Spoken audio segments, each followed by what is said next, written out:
রিতমায়ার প্রেমগাথা, লেখিকা রিক্তা ইসলাম মায়া। পর্ব 61। থমকে যাওয়া গড়ির কাটার মতো যেন সকলের জীবনই থেমে গেছে। ঘুরে ফিরে একই কাহিনী রিপিট হচ্ছে সবার। মানুষগুলো ভিন্ন ভিন্ন হলেও যেন সবার ব্যথা মিলে যাচ্ছে। পাওয়া না পাওয়ার গল্প থেকে বিচ্ছেদের সুর যেন বেশি। এই তো, যেমন রিতমায়াকে চাচ্ছে না, জুই আয়নকে চাচ্ছে না, এদিকে রাপা আসিফকে চাচ্ছে না, মুক্তা ফাহাদকেও চাচ্ছে না, শশী রিতকে পাচ্ছে না। কেমন যেন একটা বিচ্ছেদের গন্ধ চারদিকে ছড়িয়ে। আয়ন বিগত দুদিন ধরে জুইয়ের সঙ্গে যোগাযোগ করতে চাইছে। ফাহাদের সঙ্গে তার শ্বশুরবাড়ি পর্যন্ত গিয়ে ঘুরে আসলো। না ফাহাদ মুক্তার কাছে ঠাঁই পেল, আর না আয়ন জুইয়ের কাছে কথা বলতে পারলো। ফাহাদকে মুক্তার সঙ্গে দেখা করতে মায়ের পরিবার বাধা না দিলেও মুক্তা নিজে আত্মসম্মানের তাগিদে ফাহাদকে ফিরিয়ে দিল, ফিরবে না বলে। আয়ন তো বেশ কয়েকবার সুযোগ পেয়েছিল জুইয়ের সঙ্গে কথা বলার, কিন্তু জুই চোখ তুলে আয়নকে দেখলো না পর্যন্ত। দীর্ঘদিন পর দুজনের দেখা। আয়ন ভেবেছিল সে জুইয়ের কাছে ক্ষমা চাইবে, কিন্তু তার কিছুই হলো না। আয়ন জুইয়ের কাছে পাত্তা না পেয়েও সে সেদিন ফাহাদের সঙ্গে ফিরে এসেছিল খালি হাতে। তারপর থেকে সে রোজ জুইকে নিয়ম করে কল দেয়, কিন্তু আফসোস, রোজকার মতোই জুইয়ের নাম্বারটা আজও অফ দেখালো। মনস্তাত্ত্বিক ভাবনায় হাতের ফোনটা পকেটে গুজে রাখতে রাখতে আয়ন হৃদের বাড়িতে প্রবেশ করলো।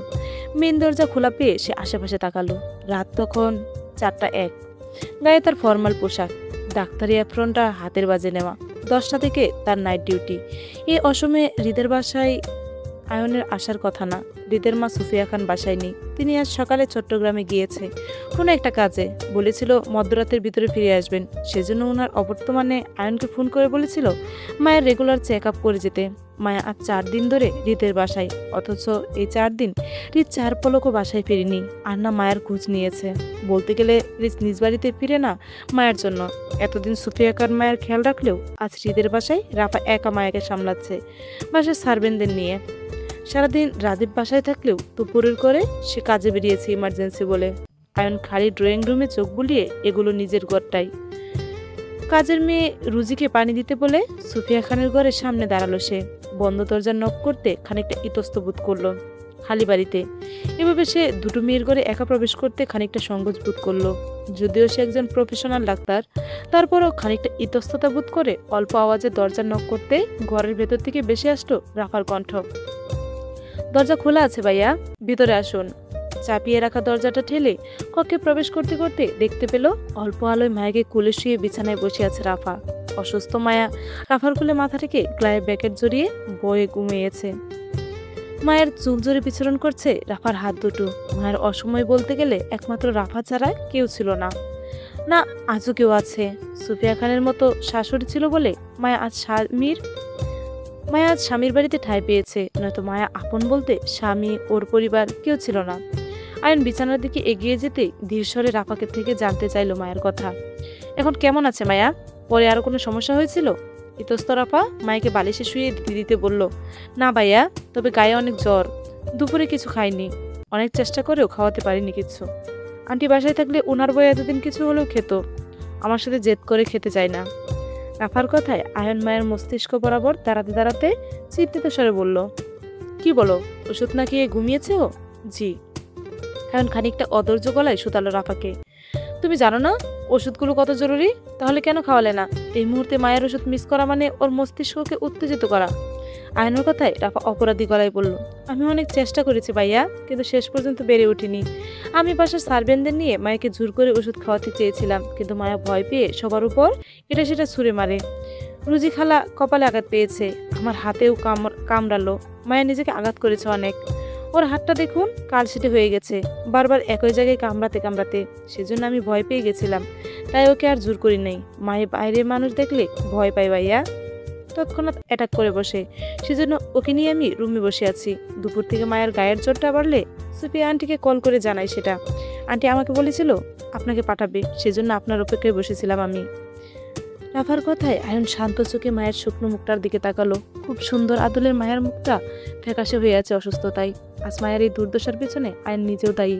তারা সবাই মিলে একটা সুস্থ মেয়েকে একটু একটু করে মানসিক অশান্তিতে পাগল বানিয়েছে। একটা সুন্দর ফুলকে দুমড়ে মুচকে ভেঙে দিয়েছে। তাদের ভুলের জন্য মায়া কি না হারিয়েছে, স্বামী, সংসার, এমনকি নিজের পরিবারকেও। সবকিছু হারিয়ে মানসিক ভারসাম্যহীন বিছানায় শুয়ে এখন মায়া মানুষ দেখলে ভয় পায়, অথচ যে মেয়েটা সারাক্ষণ মানুষের ভিড়ে থাকতে পছন্দ করত সে আজ একা থাকে। সারাক্ষণ কথা বলা মেয়েটা হুট করেই কেমন চুপ হয়ে গেল। মায়ের চঞ্চলতা হারিয়েছে। মায়াকে নিঃসঙ্গ শূন্য করার পেছনে আয়নও একজন অপরাধী। তীব্র অপরাধবোধে আয়নের বুকটাও কেমন চিনচিন ব্যথা করলো।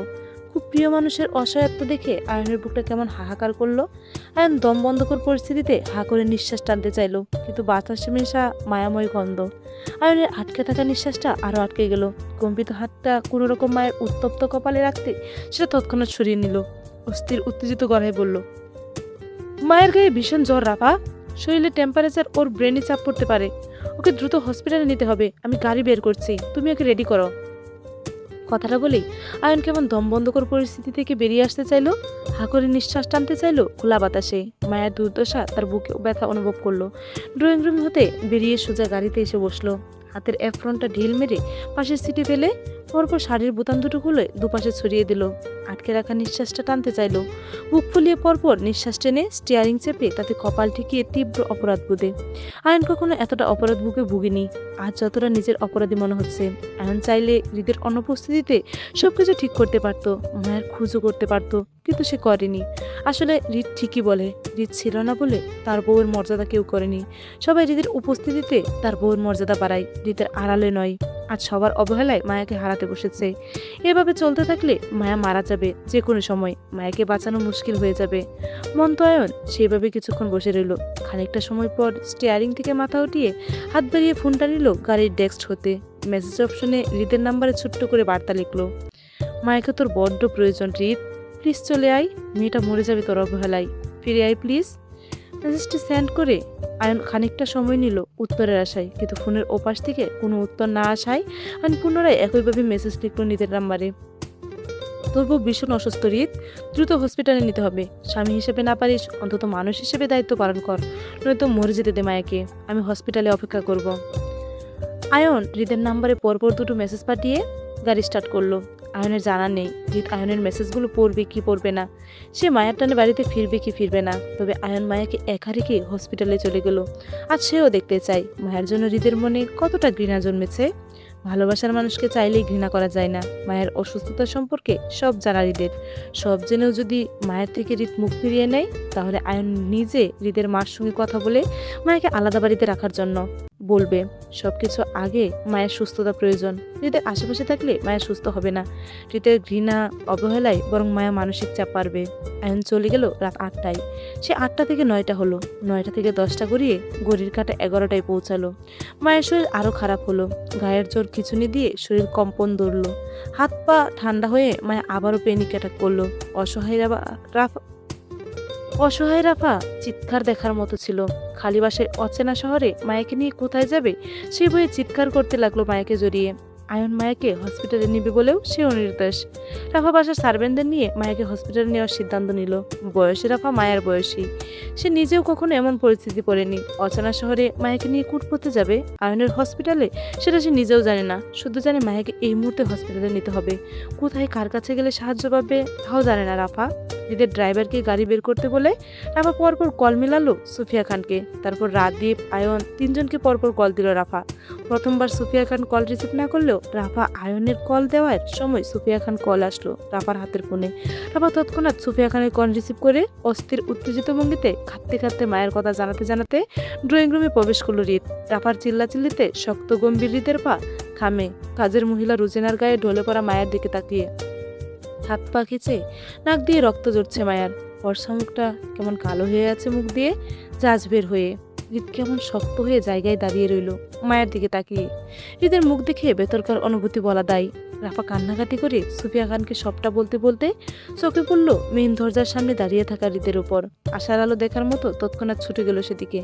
কল না কেটে দুহাতের মধ্যে ফোনটি চেপে হৃদের কাছে মিনতি করে কাঁদতে কাঁদতে বলতে লাগলো, প্লিজ ভাইয়া, মায়াকে একটু হসপিটালে নিয়ে যান না প্লিজ, আপনার পায়ে ধরছে আমি, প্লিজ মায়াকে বাঁচান, ও অনেকক্ষণ ধরে এমন করছে, আমি একা এই শহরে কিচ্ছু চিনি না, ওকে নিয়ে কোথায় যাব, প্লিজ আপনি ওকে বাঁচান ভাইয়া, মায়া আপনাকে ভালোবাসে, ও আপনার জন্য সুসাইড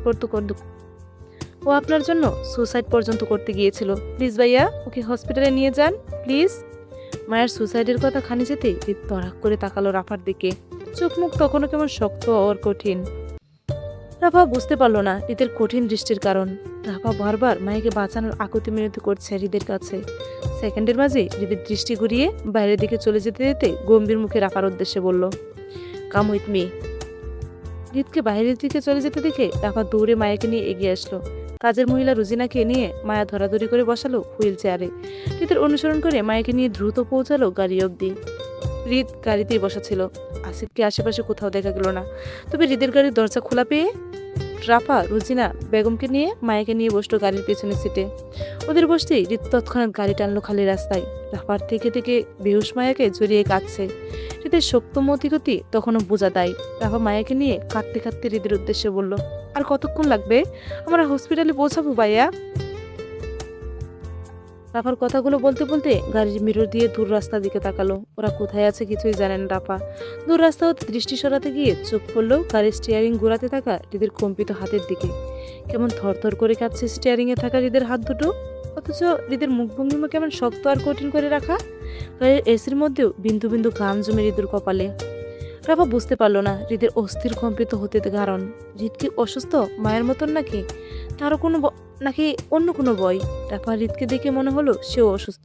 তারপরেও রাফা হৃদকে নিয়ে আর কাটলো না মায়ের চিন্তায়। 10 থেকে 15 মিনিটের মধ্যে হৃদের গাড়িটি এসে থামলো হসপিটালের সম্মুখে।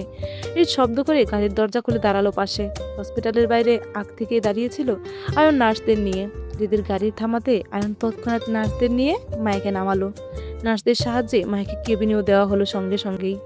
মায়ের চিকিৎসা চলল মুহূর্তেই। রাফা মায়ের কেবিনের বাইরে বয়ে জড়সড় দাঁড়িয়ে। হৃদ এই পুরোটা সময় নীরব দর্শক হয়ে দাঁড়িয়ে, তার ভূমিকা অদেখার মতন। গোটা রাতের সময় নিয়ে মায়েকে চিকিৎসা করে কেবিনে শোয়ানো হলো। ডক্টর সাজিদার সঙ্গে বেরিয়ে আসলো আয়ন। আয়নের চোখে মুখে অসহায়ত্বের ছাপ। হৃদকে পেল মায়ের কেবিনের পাশে চুপচাপ দাঁড়িয়ে। আয়ন দূর থেকে হৃদের শান্ত ভঙ্গি দেখে ঠাহর করতে পারল হৃদের অশান্ত মনের তুলপাড়টা। হৃদ হয়তো আশা করেনি মায়ের সত্যি সত্যি এতটা অসুস্থ হবে। আয়ন হৃদের মুখোমুখি হতে হতে ক্লান্তিময় হতাশায় গলায় বলল, আমার সাথে কেবিনে হাই তুই। জায়গা ছেড়ে হৃদকে নড়তে না দেখে আয়ন হৃদের হাত টেনে মিনতি স্বরে বলল, মায়ের রিপোর্ট এসেছে, প্লিজ আমার সাথে আয় ভাই। ডক্টর সাজিদা কথা বলতে চাই মায়ের গার্ডিয়ানের সঙ্গে। তুই ছাড়া আপাতত মায়ের এখানে কেউ নেই, মামিও ডাকায়নি, প্লিজ আয়। আয়নের হাতটা ঝাটকা মেরে ফেলে হৃদ এগিয়ে গেল ডক্টর সাজিদার কেবিনে। কাউকে কিছু না বলে ঠাস করে বসে বলল ডক্টর সাজিদার মুখোমুখি চেয়ারটায়। আয়ন হৃদের পাশাপাশি চেয়ারটা টেনে বসতে বসতে বলল, আপনি বলুন ডক্টর সাজিদা, আমরা শুনছি। বয়স্ক ডক্টর সাজিদা সুফিয়া খানের অনুসন্ধান করে বলল, মিসেস সুফিয়া খান আসেননি ডক্টর আয়ন? আয়ন স্বভাবস্বরূপ বলল, না ডক্টর, মামি ঢাকার বাইরে আছেন, কাল সকালে আসবেন, আপনি আমাদের বলুন। ডক্টর সাজিদাকে মায়ের ব্যক্তিগত ডাক্তার হিসেবে রেখেছে সুফিয়া খান, তাই তিনি মায়ের সকল রিপোর্ট সম্পর্কে পূর্ব থেকে অবগত ছিল বলে ডাক্তার সাজিদা আবারও আয়নকে উদ্দেশ্যে বলল, দেখুন, পেশেন্টের মানসিক ব্যাপারটা আগে ক্লিয়ার করে বলেছিলাম মিসেস খানকে। তিনি বলেছিল পেশেন্টের যত্ন নেবেন। সেখানে পেশেন্ট আবারও প্যানিক অ্যাটাক করলো। সেজন্য বলেছিলাম সুফিয়া খানের অনুপস্থিতিতে আমরা পেশেন্টের ব্যক্তিগত গার্ডিয়ানের সঙ্গে কথা বলা প্রয়োজন। ডক্টর আয়ন, আশা করছি আপনি বুঝতে পারছেন। ডক্টর সাজিদার ঘুরে ফিরে একই কথায় তৎক্ষণাৎ রেগে যায় হৃদ। অতর জন্যে ডক্টর সাজিদার টেবিলে হঠাৎ থাপড়িয়ে গড়ছে বলল, ভালের ডক্টর আপনি, আমার সামনে বসে আছি, চোখে পড়ছে না আমাকে? ডিগ্রি অর্জন করেছেন কিভাবে, বন্ডামি করে? হৃদের হঠাৎ গর্জে ডক্টর সহ আয়ন বয়ে চমকে উঠল। আয়ন তৎক্ষণাৎ হৃদকে থামাতে চেয়ে ডক্টর সাজিদাকে শুধিয়ে বলল, আপনি প্রশ্ন না করে রিপোর্ট বলুন প্লিজ। হৃদ খান পেশেন্টের হাজব্যান্ড হয়, আপনি বলুন। ডক্টর সাজিদা থমথমে মুখে হৃদের দিকে তাকালো। হৃদ খানকে তিনি ভালো করেই চিনেন। এই শহরের প্রভাবশালীদের একজন। এদের ক্ষমতা আর দাপটের কথা শুনেছে তিনি অনেক আগেই। তবে বিগত কয়েকদিন ধরে স্বচক্ষে সবটা দেখেছেন তিনি। যেমন মা তেমন ছেলে, দুজনেই অধৈর্য। তারপরে সুফিয়া খান যেমন তেমন, ওনাকে বোঝানো যায়, কিন্তু ওনার ছেলে হৃদ খান তো আরো গরম, অধৈর্য মানুষ। ডক্টর সাজিদা থমথমে মুখে বলল, দেখুন মিস্টার খান, পেশেন্টের অবস্থা খুবই শোচনীয়। পেশেন্টের মানসিক ডিসঅর্ডার রোগী। এত ঔষধাদির মধ্যেও এতদিন ধরে পেশেন্টের জ্বর কমছে না, বারবার প্যানিক অ্যাটাক হচ্ছে, মানসিক চাপ বাড়ছে। পেশেন্ট হয়তো কোনো কিছু নিয়ে তীব্র ডিপ্রেশনে ভুগছে, যার জন্য বারবার প্যানিক অ্যাটাক হচ্ছে। আমার মনে হয় পেশেন্টের চারপাশে পরিবেশ ঠিক নেই। পেশেন্টকে সুস্থ করতে চাইলে আগে পেশেন্টকে একটা সুস্থ পরিবেশ দিন। যথাসম্ভব সবাই পেশেন্টের সাথে ভালো ব্যবহার করুন, পেশেন্টকে হাসি খুশি রাখুন। ওষুধের চেয়ে পেশেন্টের পরিবেশ পরিবর্তন করা জরুরি, তাহলে পেশেন্টের মস্তিষ্কের প্রভাব এমনি কমে যাবে। নয়তো আমরা পেশেন্টকে খুব দ্রুত পাবনা ডক্টর কাছে সাজেস্ট ডক্টরের বাকি কথা শেষ করার আগে রিতের হাত উঠে গেল টেবিল ভর্তি ফাইলে। এক থাবায় জর্জর করে টেবিলের সবকিছু ফেলে দিল ফ্লোরে।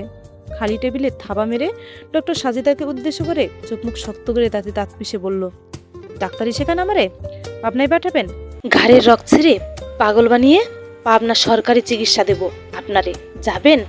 রিতকে টেনে থামাতে চেয়ে আয়ন বলল, রিত কি করছিস তুই এখানে? ডক্টর সাজিদা কি করছে? উনি তো মায়ের বর্তমান পরিস্থিতির কথা জানালো তোকে, আর তুই? আয়নকে ধাক্কা মেরে নিজের দিকে দূরে সরাতে সরাতে রিত খিটখিটে মেজাজে বলল, সর সামনে থেকে, বালের ডাক্তার তোরা আমার, সর।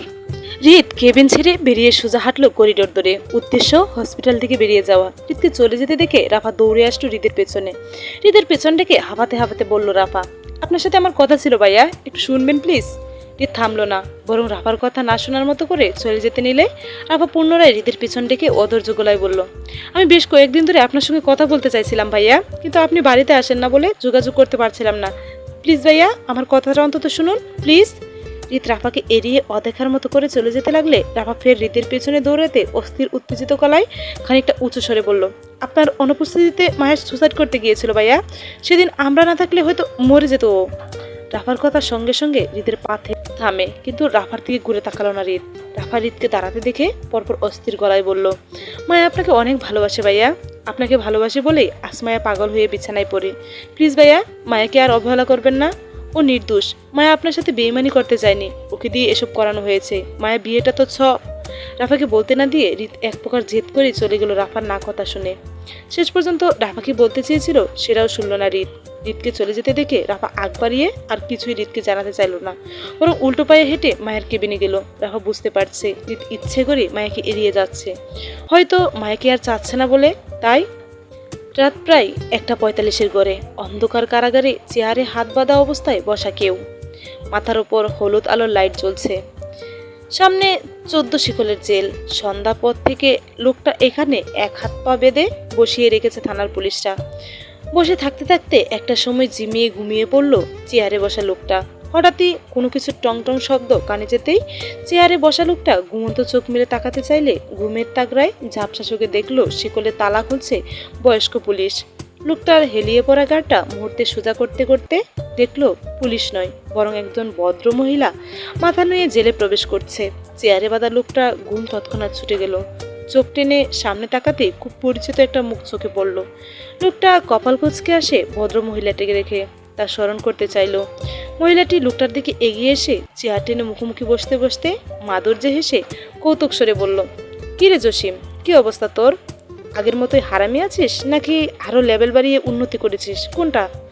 আমাকে তোর সামনে হাজির করেছিস মানে অবশ্যই তোর হারামির লেভেল বেড়েছে। শুনলাম আমাকে নাকি মিস করছিলি, তাই চলে আসলাম। Nice to meet you again দোস্ত। কথাটা বলেই সুফিয়া খান হাত বাড়ালো চেয়ারে বাঁধা জসিমের দিকে, কিন্তু দুজনের মধ্যে দূরত্ব বেশ। মধ্যস্থতায় টেবিলের এক পাশে জসিম, অন্য পাশে সুফিয়া খান বসায়। সুফিয়া খান উঠে দাঁড়ালো জসিমের সঙ্গে হাত মেলাতে। অল্প চুকিয়ে খুব স্বাভাবিকের ন্যায় জসিমের সঙ্গে হাত মেলালো, যেন খুব পুরাতন সম্পর্কে অবগত দুজন। জসিম লোকটা তখনও কেমন অবাক চোখে তাকিয়ে সুফিয়া খানের দিকে। লোকটার চোখ মুখ দেখেই বোঝা যাচ্ছে তিনি বারো আশ্চর্য হয়েছেন এই রাতে সুফিয়া খানের দেখা পেয়ে। কতটা বছর পর দুজনে আবার দেখা হলো, চোখের সামনে যেন বেশি উঠলো সেই ভার্সিটিকালের পুরাতন স্মৃতিগুলো। দূরদর্শী সুফিয়া আর তার মোহনীয় সৌন্দর্য। মধ্যবয়স্ক এসেও যেন ভাটা পড়েনি, বরং গোছানো পরিবারের সাথে মোহনীয় লাগছে সুফিয়াকে।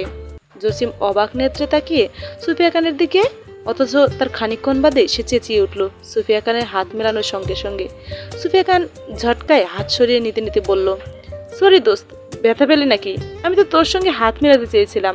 আফটার অল তুই আমার পুরাতন ফ্রেন্ড বলে কথা, অনেকদিন পর দুজনের দেখা, ভাবলাম তোর সাথে আন্তরিকতা দেখাই, কিন্তু মনে হচ্ছে তুই তার যোগ্য না। আচ্ছা বাদ দে, দেখি তোর হাতটা কোথায় ব্যথা পেলি। কথাটা বলে সুফিয়া খান টেবিলে ঘুরে এগিয়ে আসলো জসিমের দিকে। জসিমের এক হাতে বাঁধন খোলা হাতটা টেনে দেখলো বাঁ হাতের তালুতে ছোট্ট একটা সুই ঢুকেছে। সুফিয়া খান দরদ দেখিয়ে সেই সুইটা টেনে বের করে তিনি গলা উঁচিয়ে ডাকলো শিকলের বাইরে দাঁড়িয়ে থাকা তারেক নামক ছেলেটিকে। গম্ভীর মুখে বলল, কক্ষে পানি নিয়ে যেতে। সুফিয়া খানের আদেশ অনুযায়ী ছেলেটি তাই করলো। দ্রুত একটি ছোট বোতলে পানি এগিয়ে দিয়ে গেল সুফিয়া খানের দিকে। পানির বোতলটি হাত দিয়ে সুফিয়া খান কোমর ঠেকিয়ে বসলো টেবিলের উপর জসিমের মুখোমুখিতে। কেপ খুলে হাতের বোতলটা জসিমের মুখ বরাবর ধরতে ধরতে বলল, পানিটা খাতো জসিম, তোর ভালো লাগবে। ব্যথা পেয়েও জসিম লোকটা হতবাক চোখে সুফিয়া খানের দিকে তাকিয়ে কম্পিত স্বরে আওড়ালো, সুফিয়া তুমি? সুফিয়া খান জসিমের মুখে পানি দিতে দিতে বলল, চিনতে পেরেছিস তাহলে? নে ধর, আগে পানি খা, হাতের ব্যথা কমে যাবে। তোর সাথে গল্প করতে আসলাম জসিম, জমিয়ে আড্ডা দেবো দুজন, তুই আর আমি, বুঝলি? সত্যি সত্যি জসিম লোকটা সুফিয়া খানের দিকে তাকিয়ে হা করলো। ছোট্ট বোতলে সম্পূর্ণ পানিটাই পান করলো সুফিয়া খানের হাতে সে। সুফিয়া খান খালি বোতলটা হাতে নিয়ে পুনরায় জসিমের মুখোমুখি টেবিলের উপর বসতে বসতে খেয়ালি করে বলল, দেখলি দোস্ত, তোর জন্য আমার কত ভালোবাসা, নিজ হাতে তোকে পানি পর্যন্ত খাওয়ালাম। আমার এত ভালোবাসা রেখে তুই শুধু শুধু আমার জামাইটার পিছনে পড়ে থাকিস। শুনলাম তুই নাকি আমার জামাইরে খুব জ্বালাস, এখন আবার আমার ছেলেটারে এসবে টানলি। দিস ইজ নট ফেয়ার দোস্ত। সুফিয়া খানের কথায় জসিম থতমত মুখে বলল, বিশ্বাস করো সুফিয়া, আমি কারো পিছনে কিচ্ছু করিনি, আমি এসবের কোনো কিছু জানিই না, আমাকে ফাঁসানো হচ্ছে, তুমি আমাকে বিশ্বাস করো, আমি নির্দোষ। জসিম লোকটার কথায় সুফিয়া খান তাল মিলিয়ে বলল, বিশ্বাস তো আমারও করার কথা না দোস্ত, তুই তো জানিস আমার দৃষ্টি হারামিদের চিনতে ভুল করে না। তুই হারামি ছিলি, আছিস, থাকবি, এটা আমি জানি, কিন্তু আমার জামাইটা বোঝে না, বারবার একই ভুল করে তোকে বিশ্বাস করে। আসলে আমার জামাইটা বোকাশোকা নরম মনের মানুষ তো, সেজন্য তুই বারবার অপরাধ করেও ছাড় পেয়ে যাস। আমি বুঝি না ভাই, নরম মনের মানুষ হয়েও সে কিভাবে রাজনীতি করতে আসে? নরম মন দিয়ে কি কখনো রাজনীতি হয়? তুই বল। রাজনীতি করতে হলে কলিজা হতে হবে লোহার মতো শক্ত, যেন এক থাবায় শত্রুর কলিজা ছিঁড়ে হাতে নিয়ে খেলতে পারে, তাহলে না হয় আদর্শ নেতা। কিন্তু তার সরলতা দেখে আমি তাকে আরো 15 বছর আগে না করছিলাম। রাজনীতি তোমার জন্য না নিহাল, তুমি ছেড়ে দাও, সামাল দিতে পারবে না, ঝামেলায় পড়বা, আমার ছেলের ভবিষ্যৎ অন্ধকার হয়ে যাবে তোমার জন্য, তুমি ছেড়ে দাও রাজনীতি। কিন্তু সে শুনল না আমার কথা। তার পারিবারিক ঐতিহ্য, রাজনীতির দলকে তার সামাল দিতে হবে, এটা নাকি তার দায়িত্ব। আচ্ছা তুই বল, এভাবে সামাল দেবে সে আমার ছেলেকে? রক্ত জড়িয়ে আমি তার জন্য কয়টা ছেলে জন্ম দিছি যে তার জন্য বারবার রক্ত জড়াবে? সারা বছর আমার বড় ছেলেটাকে রাজনীতির দণ্ডের বীরে রাখে, তাও ঠিক ছিল যদি আমার ছেলেটা কথা শুনে সে কাজ করতো তাহলে। কিন্তু না, সে অতিরিক্ত মানবতার জন্য শেষ পর্যন্ত আমার ছেলেটার জান নিয়ে পর্যন্ত টান দিল সে। মা হয়ে আমাকে তো এসব আসতেই হতো, তাই না বল? সুফিয়া খানের পরপর কথায় জসিমের শরীরে চিকন গামের রেশ দেখা গেল। কপালে বিন্দু বিন্দু গামের ফোঁটা জমা হতেই জসিম বয়ার্ত মুখে অস্থির ভঙ্গিতে বলল, আমি কিছু করিনি সুফিয়া, আমি সত্যিই তোমার ছেলের অ্যাক্সিডেন্ট করাইনি। আমি তো সেদিন চট্টগ্রামেই ছিলাম না, সেদিন হৃদ খানের অ্যাক্সিডেন্ট হলো। আমি কিভাবে তোমার ছেলের অ্যাক্সিডেন্ট করাবো বলো? আমাকে অন্যভাবে জেলে আনা হয়েছে, আমি নির্দোষ।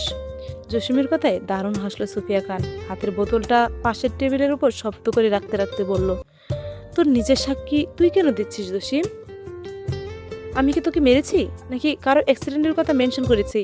না পেটানো অবধি তুই সাক্ষী দিবি না জসিম, কারণ আমি জানি তুই নিষ্পাপ, সেজন্য তোকে জেলে ধরে আনা হয়েছে। থানার পুলিশরা হলো বেয়াদব, তারা আমাকে ফোন করে জানালো তোর মতো এত নিষ্পাপ নেতা নাকি তাদের পেটে হজম হচ্ছে না, দ্রুত তোর সাথে কথা বলতে, যদি তোর হারামির লেভেল আপডেট হয়, নয়তো বদহজমে মারা যাবে তারা, বুঝলি? সুফিয়া খানের সম্পর্কে জসিমের ধারণা পুরাতন। ভার্সিটি লাইফ থেকে তিনি সুফিয়া খানকে চেনেন। অসম্ভব মেধাবী আর চতুর মানুষ সুফিয়া, শান্ত মস্তিষ্কের মানুষ। খুন করার মতো ক্রিমিনাল মাইন্ড এই মহিলার আছে, কিভাবে কাকে কোথায় ফাঁসিয়ে দেবে সামনের মানুষটা নিজেও বুঝবে না। জসিম লন্ডনে পড়তে গিয়ে পরিচিত হয়েছিল সুফিয়া খানের সঙ্গে। অপরূপ সুন্দরী আর অসম্ভব মেধাবী স্টুডেন্ট দেখে সেও একটা সময় ভালোবেসেছিল সুফিয়াকে, কিন্তু তখন সুফিয়ার সঙ্গে নিহাল খানের প্রেম ছিল সবে 3 মাসের। নতুন প্রেম হওয়ায় জসিম চেয়েছিল সহজ সরল নিহালকে টপকে সুফিয়াকে জিতে যাবে। নিহালের সঙ্গে জসিমের বন্ধুত্ব না থাকলেও ওরা মিউচুয়াল ফ্রেন্ডে পরিচিত হওয়ার সঙ্গে সঙ্গে ওরা একই ভার্সিটিতে পড়াশোনা করতো বলে রোজ দেখা হতো তাদের। সেজন্য জসিম চেয়েছিল নিহালকে ভুল বোঝাতে সুফিয়ার সম্পর্কে, এতে সেও সফল হতো যদি না সুফিয়ার কাছে ধরা না পড়তো। সহজ সরল নিহালকে অনেকটা কনভিন্স করে ফেলেছিল সুফিয়ার বিরুদ্ধে, কিন্তু চতুর সুফিয়ার কাছে জসিম অল্পতেই ধরা পড়ে যায় এবং সেদিনই জসিমকে ভার্সিটির মাঠে পিটিয়ে ক্যাম্পাস ছাড়া করেছিল সুফিয়া। লন্ডনের মাটিতে দাঁড়িয়ে সুফিয়ার বিরুদ্ধে অ্যাকশন নেওয়ার মতো ক্ষমতা ছিল না জসিমের, কারণ তখনকার সময়ে লন্ডনের রয়্যাল পরিবারের সদস্যের মধ্যে সুফিয়ার পরিবারকে গণা হতো। সুফিয়ার পরিবারের পূর্বপুরুষের ব্রিটিশ আমল থেকেই তাদের আধিপত্য ছিল লন্ডন শহরে, তাদের ক্ষমতার দাপট দেখার মতো ছিল। সুফিয়া নিজেও অস্ত্রবিদ্যা, শাস্ত্রবিদ্যা, এমনকি ট্রেনার হিসেবে পারদর্শী ছিল। সুফিয়ার হাতে ধনুক আর বন্দুকের গুলি কোনোটাই নিশানা মিস হওয়ার মতো না। গল্প আজও নেই। সে এক পারদর্শী নারী। জসিম সে সময় সুফিয়ার হাতে মার খেয়ে লোকলজ্জার বয়ে বাংলাদেশে চলে আসে। তারপর একটা রাজনৈতিক দলে যোগদান করে, এক নেতার মেয়েকে বিয়েও করলো। বছর তিনেক পর দেখা গেল নিহাল ও সুফিয়াকে নিয়ে বাংলাদেশে হাজির হয়। তখন সুফিয়ার কোলে 6 মাসের ছেলে সন্তান। দেখতে ঠিক সুফিয়ার মতো অপরূপ সুন্দর হয়েছিল। খুব সম্ভবত সুফিয়ার বড় ছেলে রিদ খান হবে।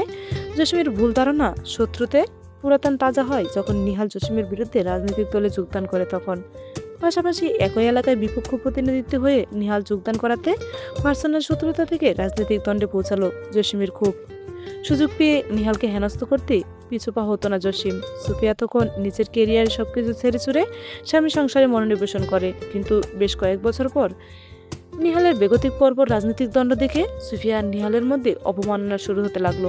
তারপর কিভাবে কি হলো আর কেন সুফিয়া নিহালকে ছেড়ে চলে গেল সেটা আজও জানে না জসিম। তবে সুফিয়া চলে যাওয়ার খবরটা জসিমের কানে এসেছিল।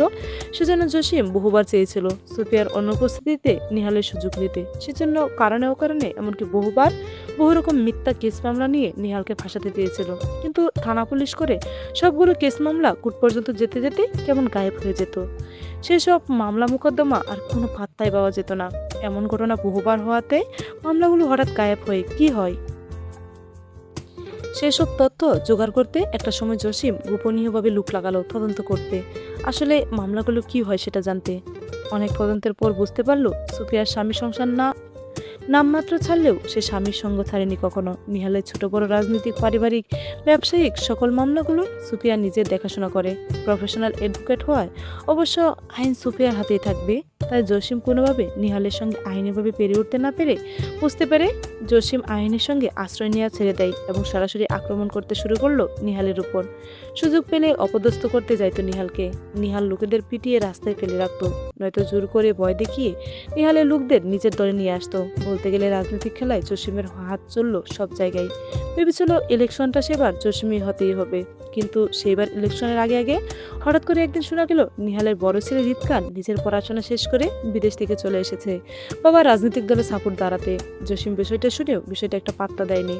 নিহালের ছেলে নিহালের মতো সহজ সরল মানুষ হবে ভেবে উড়িয়ে দেওয়ার বিষয়টা একটা সময় জসিমের মাথা ব্যথা হয়ে দাঁড়ালো। বুঝতে পারলো ছেলে নিহালের হলেও স্বভাব সুফিয়ার থেকে 10 কাঠি উপরে পেয়েছে রিদ খান।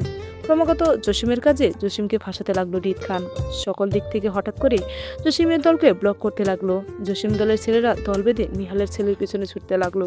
চোখের পলকে যেন জসিমের সাজানো গোছানো রাজনৈতিক দলটা ভেঙে নিস্তেজ হয়ে গেল। চারদিকে শুধু নিহালের ছেলে রিদ খানের নাম ছড়াতে লাগলো, যে নাম কামাতে জসিম বছরের পর বছর রাজনৈতিক মাঠে ষড়যন্ত্র চোখ আঁকতে হয়েছিল। সেই মাঠ বছর ঘুরতে না ঘুরতেই নিহালের ছেলে রিদ খানের হয়ে গেল।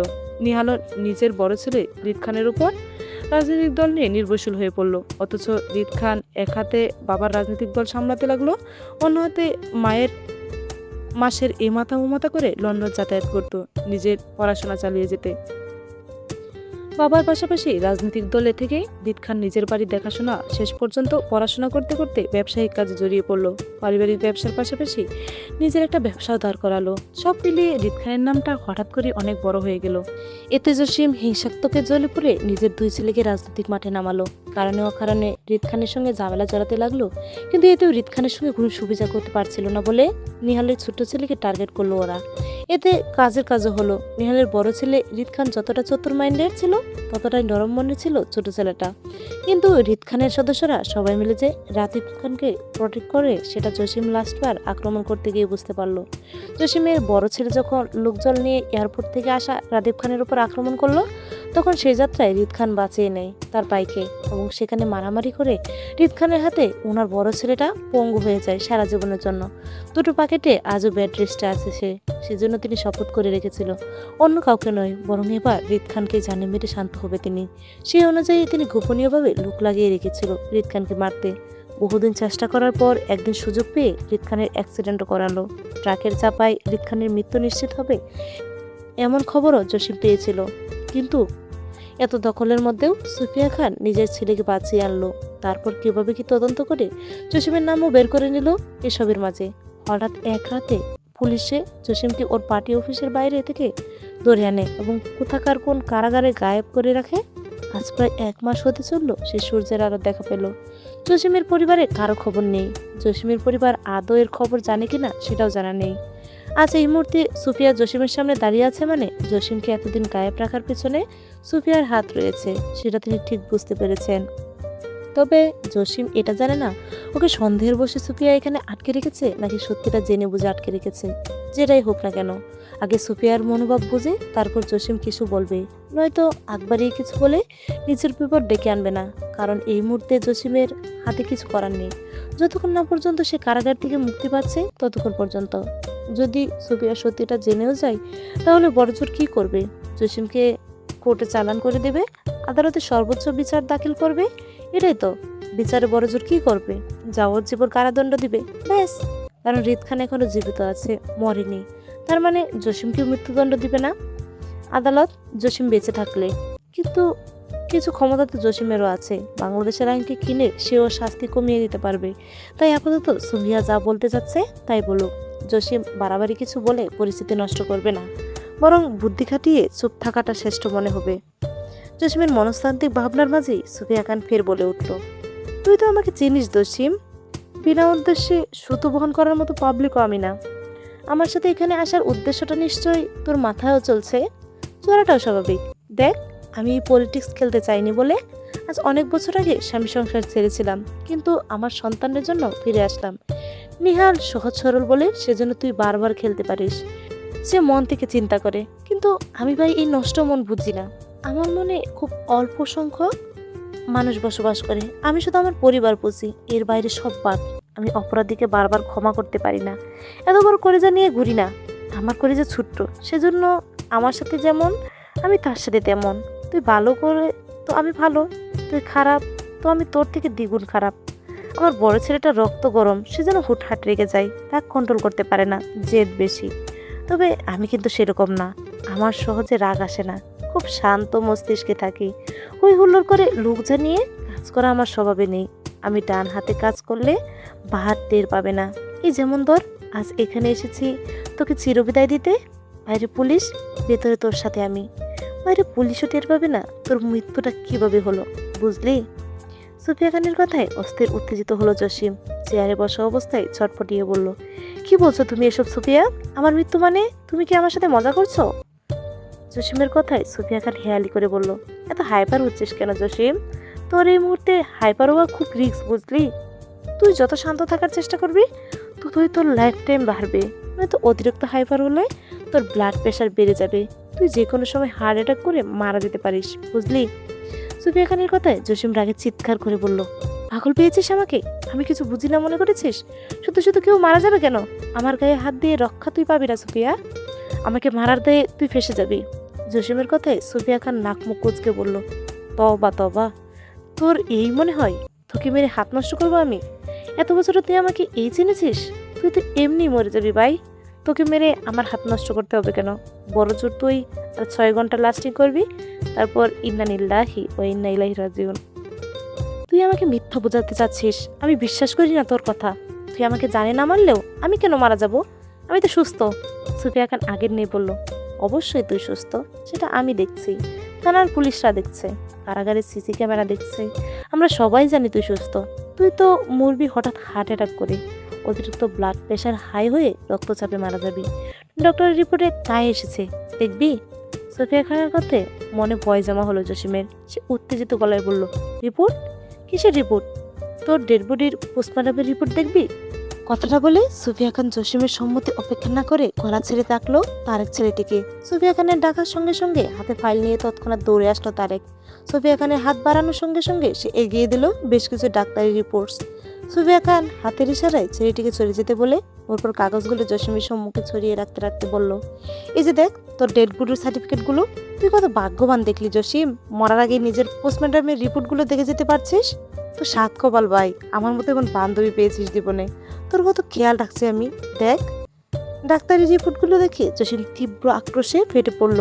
বাঁধন খোলা হাতটা দিয়ে সকল কাগজপত্রগুলো তুমড়ে মিছড়ে ছিঁড়ে ফেললো, চিৎকার করতে করতে বলল, তুই আমাকে মিথ্যা ফাঁদে ফেলতে চাচ্ছিস। আমি জানি আমার কিচ্ছু হবে না। অকারণে কারো ব্লাড প্রেশার হাই হয় না, আর না হার্ট অ্যাটাক হয়। অকারণে কেন হবে দোস্ত?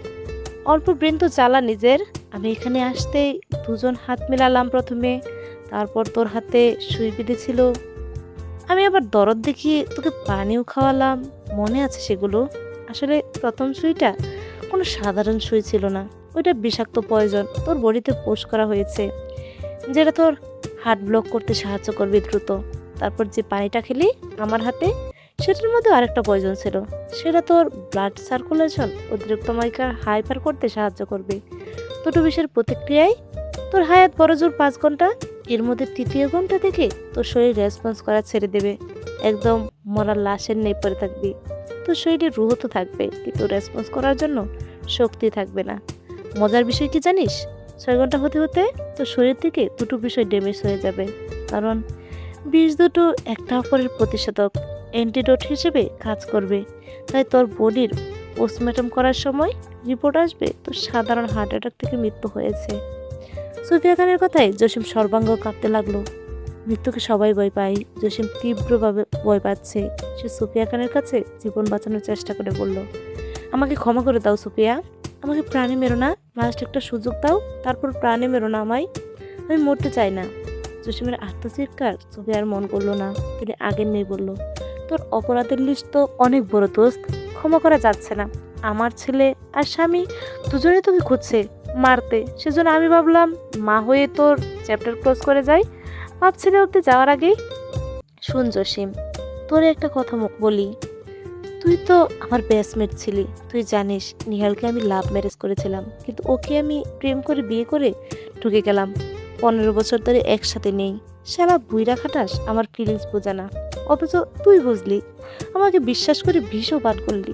তোর আসলে আমার ইমোশন ধরে টান দেওয়াটা ঠিক হয়নি, আমার ছেলেটা আমার ইমোশন ছিল। আচ্ছা যাই হোক, তারপর আমি দোয়া করব তুই জাহান্নামে ভালো থাক, আল্লাহ তোকে সর্বোচ্চ জাহান্নাম দান করুক, আমিন। কথাটা বলে সুফিয়া খান জায়গা ছেড়ে উঠে দাঁড়ালো চলে যেতে। সামনে কদম বাড়াতে জসিম হাউমাউ করে চিৎকার করতে লাগলো। সুফিয়া খান বিরক্ত স্বরে বলল, তোর মতন আমার পরিবারও এমন করে কেঁদেছিল সেদিন, কিন্তু তুই শুনতে আসিসনি, তাই আজও আমি শুনবো না। তারপরও তোর ভালোর জন্য বলে যাই, তুই যত হাইপার চিৎকার করবি তত দ্রুত তোর শরীরে বিষ অ্যাক্টিভ হয়ে কাজ করবে। 5 ঘন্টার জায়গায় তুই 1 ঘন্টা মারা যাবি। সেজন্য চিল্লাচিল্লি না করে আল্লাহকে ডাক হারামি, এখানে তোর চিৎকার শোনার মতো কেউ নেই। সকাল 5টার পরে বাড়ির গেট পেরিয়ে পার্কিং এরিয়াতে গাড়ি এসে থামলো সুফিয়া খানের। গম্ভীর মুখে সুফিয়া খান গাড়ি থেকে নামতে নামতে চোখে পড়লো বাগানে খোলা বাংলোয় চেয়ারে হাত পা ছড়িয়ে গা হিলিয়ে বসে থাকা রিতকে। রিত চোখের ওপর ডান হাত রেখে বা হাতে ঝুলছে ফ্লোরের ওপর। গম্ভীর সুফিয়া খান রিতের দিকে এগোতে আসতে আসতে হাতের ঘড়িটা সময় দেখে পুনরায় কপাল কুঁচকে তাকালো রিতের দিকে। এত সকালে রিত না ঘুমিয়ে জাগ্রত কেন? ছেলেটা এখনো অসুস্থ, এই মুহূর্তে হৃদের বেশি বেশি ঘুমের প্রয়োজন মস্তিষ্ক ঠান্ডা রাখার জন্য, নয়তো মায়া পাগল হয়ে বেঁচে থাকলেও হৃদ বাঁচবে না। যদি কোনো কারণে হৃদের মস্তিষ্কে পুনরায় রক্তকরণ হয়, তাহলে হৃদের ফুল ডেড রেস্টে থাকার কথা, অথচ হৃদ 2 দণ্ড পেটে থাকছে না, সারাক্ষণ অফিসের কাজে দৌড়াদৌড়ি করছে, রেগুলার চেক আপ পর্যন্ত করাচ্ছে না, সে বাড়িতেও ফিরে না, আবার সুফিয়া খানের সঙ্গে কথাও বলে না, উনি ফোন দিলে কল রিসিভ করে না, আয়ন রাদীপ এমনকি নিজের বাবার কলটা পর্যন্ত হৃদ রিসিভ করে না। সুফিয়া খান বুঝতে পারছে হৃদ পরিবারের সকলের উপর রেগে আছে বলে হয়তো কারোর সঙ্গে কথা বলছে না। হৃদের ডাক্তার যে মায়াকে ঘিরে সেটাও তিনি জানেন। হৃদের অনুপস্থিতিতে মায়ার খেয়াল না রাখাতে হৃদ অভিমানে সবাইকে এড়িয়ে যাচ্ছে। কিন্তু এভাবে আর কতদিন? যা হবার তা হয়ে গেছে, অতীত ফিরে ওনারা ঠিকই ঠিক করতে পারছেন না, কিন্তু বর্তমান আর ভবিষ্যৎ যেন ভালো হয় সেটার খেয়াল রাখতে হবে ওনাদের। সবকিছু বলে আপাতত সবার মায়ের পাশে দাঁড়ানো উচিত। এই মুহূর্তে মায়ের মানসিক ভারসাম্যহীন রোগী, কাউকে চিনতে পর্যন্ত পারছে না, মানুষ দেখলেই ভয় পাচ্ছে, কান্নাকাটি করছে। চট্টগ্রাম থেকে ফিরে তিনি সোজা হসপিটালে গিয়েছিল মায়ের কাছে। তারপর রাতভর মায়ের সঙ্গে থেকে সবেমাত্র হৃদের বাড়িতে ফিরল ফ্রেশ হয়ে। তারপর আবার যাবেন হসপিটালে। মায়ের সুস্থতা নিশ্চিত করতে যা যা করা লাগে তিনি সবটাই করবেন, কিন্তু স্বামী হিসেবে এই মুহূর্তে হৃদকে খুব প্রয়োজন মায়ার, নয়তো একা মায়া নিজের মানসিক চাপ কাটিয়ে উঠতে পারছে না। মনস্তান্ত্রিক ভাবনায় সুফিয়া খান হৃদের খোলা চাউনিতে প্রবেশ করতে করতে বলল, তুমি সারা রাত ঘুমাওনি হৃদ? এখানেই ছিলে? সুফিয়া খানের কথায় হৃদের মাঝে হেলদুল দেখা গেল না। সুফিয়া খান কপাল কুঁচকে তাকালো হৃদের দিকে। হৃদ জাগ্রত নাকি ঘুমিয়ে আছে সেটা আপাতত বুঝতে পারছে না। তীক্ষ্ণ দৃষ্টিতে হৃদকে পকর করতে করতে দেখতে পেল হৃদের ঝুলন্ত বাহারটা ছুঁয়ে ছুঁয়ে রক্ত ঝরছে ফ্লোরে। তাজা রক্তে তিনি আটকে উঠল। বুঝতে পারলো হৃদ জাগ্রত অবস্থায় বসে। সুফিয়া খান বড় বড় পা ফেলে হৃদের হাতটা টেনে দিতে বলতে চাইলো, তোমার হাতে রক্ত কিসের হৃদ? তুমি আমার মারামারি করেছো? তোমাকে না বলছিলাম মারামারি না করতে? তুমি অসুস্থ। তোমা সুফিয়া খানের কথা শেষ করার আগে হৃদ ঝাটকায় হাতটা ফেলে দিল নিজের মায়ের থেকে। হৃদের ব্যবহারে সুফিয়া খান শক্ত গলায় বলল, হৃদ, আমি কিছু বলছি তোমাকে। সামনে টেবিলে ঠাস করে উল্টে ফেলতে ফেলতে উঠে দাঁড়ালো। তৃপ্তির মেজাজে বলল, তোমাকে না করেছিলাম না? আমাকে ভারতী দরাত না দেখাতে তারপরও কাহিনী করো? হালের নাটক আমাকে দেখাবা না, যাও। হৃদের কথায় সুফিয়া খান শক্ত গলায় বলল, তুমি বেয়াদবি করছো হৃদ। মায়ের কথায় যেন হৃদ আরো চেতে উঠলো, রাগে রিরি করে বলল, আমি বেয়াদবি করলে তুমি কি করছো আমার সাথে? তুমি জানতে না আমি বিবাহিত ছিলাম? আমার একটা বউ ছিল? তাহলে কেন তোমরা সবাই মিলে আসুকে পাগল বানিয়ে ছাড়লে? আমার সুস্থতার প্রতিদান কি তোমরা আমার বউকে পাগল বানিয়ে দিয়েছ? আজ আমি সুস্থ হয়েও তীব্র মানসিক যন্ত্রণায় ভুগছি। তোমরা সবাই স্বার্থপর। আজ আমি সুস্থ না হলে তোমরা কখনোই মায়ের খোঁজ করতে না। আমার আমানতে খেয়াল তোমরা রাখোনি, সেজন্য সে আজ অন্যের বউ হয়ে গেছে। তুমি পেয়েও হারিয়ে ফেললাম ওকে। এই যন্ত্রণা তুমি বুঝবে কখনো? এদের কথায় সুফিয়া খান নরম হয়ে আসলো। তিনি নিজেও মায়ের ব্যাপারটা নিয়ে অপরাধ বোধে ভুগছে। যতবার মায়ের দিকে তাকাচ্ছে ততবারই নিজের করা ভুলটা তীব্রভাবে মাথা চাড়া দিয়ে উঠল। তিনি বাইরের মানুষের কাছে শক্ত হলেও নিজের পরিবারের কাছে তিনি দুর্বল। হৃদ কষ্ট পাচ্ছে ভেবে তিনি হৃদকে নরম সুরে বোঝাতে চেয়ে বলল, কোনো কিছুই খুব বেশি দেরি হয়নি হৃদ। তুমি চাইলে সবকিছু আবার ঠিক করতে পারবে। এই মুহূর্তে মায়ের পাশে তোমার থাকা জরুরি। সে নিড ইউ। মায়ের কথায় হৃদ তেলে করে জ্বলে উঠল আরো। সবটা শেষ করে বলছে, কোনো কিছু খুব বেশি দেরি হয়নি? আর কি বাকি আছে যেটা ঘটেনি হৃদের জীবনে? হৃদ রাগে তিরতির করে বলল, কোনটা বেশি দেরি হয়নি তুমি আমাকে বোঝাও। আমার বউ অন্যের বউ হয়ে গেছে সেটা, নাকি মায়ের পাগল হওয়াটা? আর কি দেরি হওয়া বাকি আছে তোমার জন্য আমাকে বলো। আমার বউ আমার জন্য হারাম হয়ে গেছে। তাকে চাইলেও দেখতে পারছি না, ছুতে পারছি না, একটু কথাও বলতে পারছি না। সারাক্ষণ মনে হয় আমার বউ আমার আর নেই। এখন আমার তার দিকে তাকালেও পাপ হবে। আমার এই দিদাকে কে কাটাবে বলো? তুমি তুমি যে সিচুয়েশনে বাবার সঙ্গে আছো, সেম সিচুয়েশনে তোমরা আমাকে উদ্ধার করিয়েছো। সম্পর্ক না রাখতে পারছি না বহন করতে পারছি। এর থেকে ভালো ছিল আমি মরে যেতাম, তোমাদের ঝামেলা শেষ হয়ে যেত। কথাটা বলে হৃদ হন হন করে ভেতরে হাঁটলো। সুফিয়া খান গাড় ঘুরিয়ে তাকালো হৃদের চলে যাওয়ার দিকে। উনি সহজে কান্না করতে পারে না, নয়তো এই মুহূর্তে খুব করে কেঁদে নিজের ভেতরের কষ্টটা প্রকাশ করত। সন্তানের কষ্টে মায়েদেরও সেম কষ্ট হয়, সেটা প্রকাশ করত। এই পরিস্থিতি তিনি কিভাবে ঠিক করবেন জানা নেই, তবে তিনিও সহজে হার মানার মানুষ নয়। যে কোনো মূল্যে মায়ের সুস্থতার সঙ্গে ছেলের মনের জোড়াও তিনি লাগাবেন ইনশাল্লাহ। এই সব কিছুর জন্য প্রয়োজন মায়ের সুস্থতা, দ্রুত সুস্থ নিশ্চিত করা। চলবে, এ পর্যন্ত ছিল হৃদ মায়ের প্রেম কথা পর্ব 61। পরবর্তী পর্বগুলো খুব দ্রুত আসছে। সবাই ভালো থাকবেন, সুস্থ থাকবেন। আল্লাহ হাফেজ।